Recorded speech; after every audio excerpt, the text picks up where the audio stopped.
വയനാട് ഉരുൾപൊട്ടലിൽ കാണാതായവർക്കായുള്ള 10ാം ദിവസത്തെ തിരച്ചിൽ ആരംഭിച്ചു. കെടാവർ നായ്ക്കളെ ഉപയോഗിച്ച് പ്രത്യേക സംഘത്തിന്റെ തിരച്ചിൽ തുടരും. 403 മൃതദേഹങ്ങളാണ് ഇതുവരെ കണ്ടെത്തിയത്. ഒരു മൃതദേഹവും 4 ശരീരഭാഗങ്ങളുമാണ് ഇന്നലെ നടത്തിയ തിരച്ചിലിൽ കണ്ടെത്തിയത്.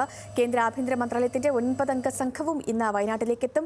ഉരുൾപൊട്ടൽ മേഖല സന്ദർശിക്കാൻ പ്രധാനമന്ത്രി നരേന്ദ്രമോദി മറ്റന്നാളാണ് വയനാട്ടിലേക്ക് എത്തുക. സൂര്യ ചേരുന്നു. സൂര്യ, ഈ പറഞ്ഞതുപോലെ ഇന്ന് ദുരന്തമുണ്ടായി 10ാം ദിവസമാണ്. കഴിഞ്ഞ ദിവസം മൃതദേഹ ഭാഗമൊക്കെ കിട്ടിയ സൺറൈസ് വാലി കേന്ദ്രീകരിച്ചുള്ള തിരച്ചിൽ ഇന്നും ഉണ്ടാകുമോ? ഒപ്പം പതിവ് പോലെ മുണ്ടക്കൈ, ചൂരൽമല, ഒപ്പം ഈ ചാലിയാറിന്റെ തീരം അവിടങ്ങളിലേക്ക് തിരച്ചിൽ ആരംഭിച്ചിട്ടുണ്ടോ?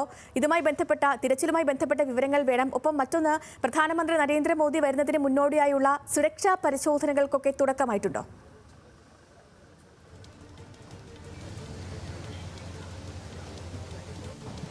സേതുലക്ഷ്മി, ഞാനിപ്പോൾ നിൽക്കുന്നത് ചൂരൽമലയിലെ ബെയിലി പാലത്തിന്റെ സമീപ പ്രദേശത്താണ്. എൻ്റെ പിന്നിലെ ദൃശ്യങ്ങളിൽ കാണാം ഈ ഉരുൾപൊട്ടലിൽ തകർന്നടിഞ്ഞ, അതായത് ഒരു വശം തകർന്ന വെള്ളാർമല സ്കൂൾ കാണാം.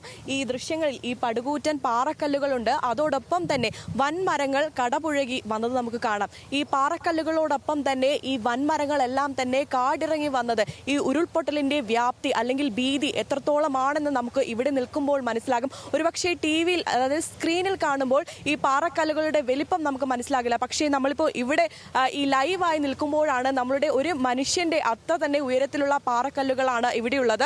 അങ്ങോട്ടുള്ള ദൃശ്യങ്ങളിലേക്ക് നമുക്ക് നോക്കുകയാണെങ്കിൽ ഈ ബെയിലി പാലത്തിന് ചുറ്റും ഒരു സംരക്ഷണ ഭിത്തി ഒരുക്കുന്ന കാഴ്ച നമുക്ക് കാണാം. അതായത് ഈ ഡിവൈഎഫ്ഐ പ്രവർത്തകരും അതോടൊപ്പം തന്നെ ഈ ആർമിയിലെ ഉദ്യോഗസ്ഥരും ചേർന്നാണ് ഈ ബെയിലി പാലത്തിന് സമീപം ഇത്തരത്തിലൊരു സംരക്ഷണ ഭിത്തി ഒരുക്കുന്നത്. കഴിഞ്ഞ ദിവസങ്ങളിലായി ഈ 6 സോണുകൾ കേന്ദ്രീകരിച്ചായിരുന്നു പരിശോധന. എന്നാൽ ഇന്ന് ഈ 6 സോണുകളിലായുള്ള പരിശോധന, ചില സ്ഥലങ്ങളിലെ പരിശോധന അവസാനിപ്പിച്ചു. ഇപ്പോൾ ബെയിലി പാലത്തിന്റെ 2 വശങ്ങളിലായുള്ള പരിശോധന അവസാനിപ്പിച്ചു. പ്രധാനമായും ഇന്ന് പരിശോധന നടത്തുന്നത് ഈ ഉരുൾപൊട്ടലിന്റെ പ്രഭവ കേന്ദ്രമായ ഈ പുഞ്ചിരിമട്ടത്തും അതിന്റെ താഴെയുള്ള മുണ്ടക്കയിലുമാണ് പരിശോധന നടത്തുന്നത്. ഈ തകർന്നടിഞ്ഞ കെട്ടിടങ്ങളിലെല്ലാം തന്നെ ഈ ക്യാമ്പുകളിൽ നിന്ന് ഈ വീട്ടുകാർ ഇവിടെ എത്തിയിട്ടുണ്ട്.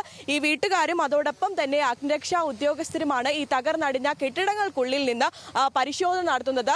പല ആളുകളുടെയും അത്രയധികം പണവും സ്വർണവും എല്ലാം തന്നെ ഈ ഉരുൾപൊട്ടലിൽ കാണാതായിട്ടുണ്ട്. അതുകൊണ്ട് തന്നെയാണ് ഈ വീട്ടുകാരോടൊപ്പം തന്നെ ഈ അഗ്നിരക്ഷാ സേനാ ഉദ്യോഗസ്ഥരും അവിടെ എത്തി ഈ പരിശോധനയുടെ ഭാഗമാകുന്നത്. ഈ പുഞ്ചിരിമട്ടം അതോടൊപ്പം തന്നെ ഈ മുണ്ടക്കായ് എന്നീ പ്രദേശങ്ങളിൽ ഈ മൃതദേഹങ്ങൾ കണ്ടെത്താനുള്ളൊരു സാധ്യതയും നോക്കുന്നുണ്ട്. കാരണം ഈ പുഞ്ചിരിമട്ടത്ത് ഈ ഉരുൾപൊട്ടൽ ഭീഷണി നേരിട്ടത് കൊണ്ട് ആ വീട്ടുകാരെല്ലാം തന്നെ, മിക്ക വീട്ടുകാരും അവിടെ നിന്ന് രാവിലെ തന്നെ രക്ഷപ്പെട്ടിരുന്നു. അതുകൊണ്ട് അത്രയധികം അപകടങ്ങൾ ആ ഒരു സ്ഥലം കേന്ദ്രീകരിച്ചുണ്ടായിരുന്നില്ല. എന്നാലും അവിടെയും മരണങ്ങൾ ഉണ്ടായിട്ടുണ്ട്. മൃതദേഹങ്ങൾ അവിടെ നിന്ന് കണ്ടെടുത്തതാണ്. എന്നാലും ഇനിയും, അതായത് ഒന്നുകൂടെ തിരച്ചിൽ നടത്തിയാൽ കൂടുതലായുള്ള മൃതദേഹങ്ങൾ കണ്ടെത്താനുള്ള സാധ്യത കണക്കിലെടുക്കുന്നുണ്ട്. രാവിലെ 8 മണിയോടെ തന്നെ ഇവിടെ തിരച്ചിൽ ആരംഭിച്ചിട്ടുണ്ട്. ആർമി ഉദ്യോഗസ്ഥർ, NDRF സംഘം, അതോടൊപ്പം തന്നെ സന്നദ്ധ പ്രവർത്തകർ, അഗ്നിരക്ഷാ സേനാ ഉദ്യോഗസ്ഥർ എല്ലാവരും അടങ്ങുന്ന ടീമുകളായാണ് തിരച്ചിൽ നടക്കുന്നത്.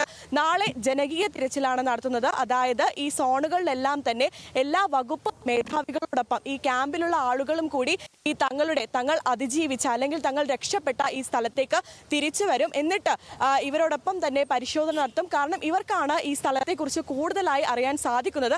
അത്തരത്തിലുള്ള ഒരു തിരച്ചിലും കൂടി നാളെ കഴിഞ്ഞാൽ ഇനി എത്ര ദിവസം കൂടി തിരച്ചിൽ തുടരണമെന്ന കാര്യത്തിൽ ഒരു തീരുമാനമാകും. നേരത്തെ സേതുലക്ഷ്മി ചോദിച്ച ചോദ്യമാണ്. പ്രധാനമന്ത്രി നരേന്ദ്രമോദി ശനിയാഴ്ച ഇവിടെ സന്ദർശിക്കും.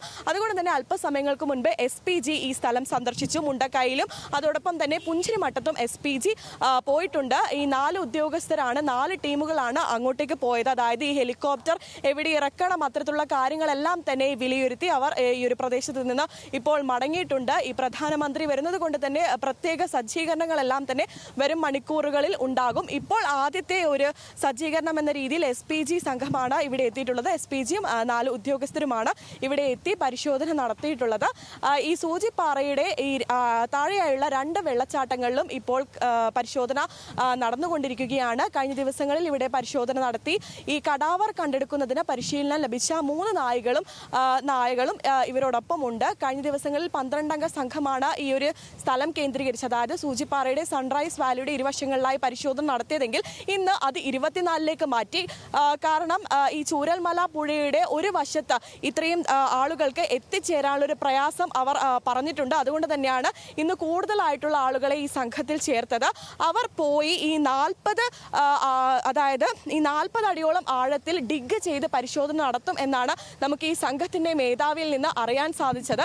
അതുകൊണ്ട് തന്നെ ഇന്ന് വ്യാപകമായിട്ടുള്ള അവസാനഘട്ട തിരച്ചിലാണ് ഈ ഒരു പ്രദേശത്ത് നടന്നുകൊണ്ടിരിക്കുന്നത്. പ്രധാനമായും മുണ്ടക്കയിലും പുഞ്ചിരിമട്ടത്തും തന്നെയാണ് ഇപ്പോൾ പരിശോധന നടത്തുന്നത്. ഇപ്പോൾ ഈ ബെയിലി പാലത്തിന്റെ ഈ സമീപ പ്രദേശങ്ങളിൽ ഈ മണ്ണുകളെല്ലാം തന്നെ മണ്ണെല്ലാം ഒലിച്ചു പോയിട്ടുണ്ട്. അപ്പോൾ JCB ഉപയോഗിച്ച് ഈ മണ്ണുകളെല്ലാം തന്നെ അവിടെ നിരത്തിയിടുന്ന കാഴ്ചയാണ് ഇപ്പോൾ നമുക്ക് കാണാൻ സാധിക്കുന്നത്. ശരി സൂര്യ, വയനാട്ടിൽ ഈ പറഞ്ഞതുപോലെ 10ാം ദിവസത്തെ തിരച്ചിലാണ്, അത് പുരോഗമിക്കുന്നു. ഒപ്പം തന്നെ പ്രധാനമന്ത്രി എത്തുന്നതുമായി ബന്ധപ്പെട്ടുള്ള പരിശോധനകളും തുടരുന്നു. സൂര്യ സുജിയാണ് വിവരങ്ങൾ വളരെ വ്യക്തമായി പ്രേക്ഷകരിലേക്ക് എത്തിച്ചത്.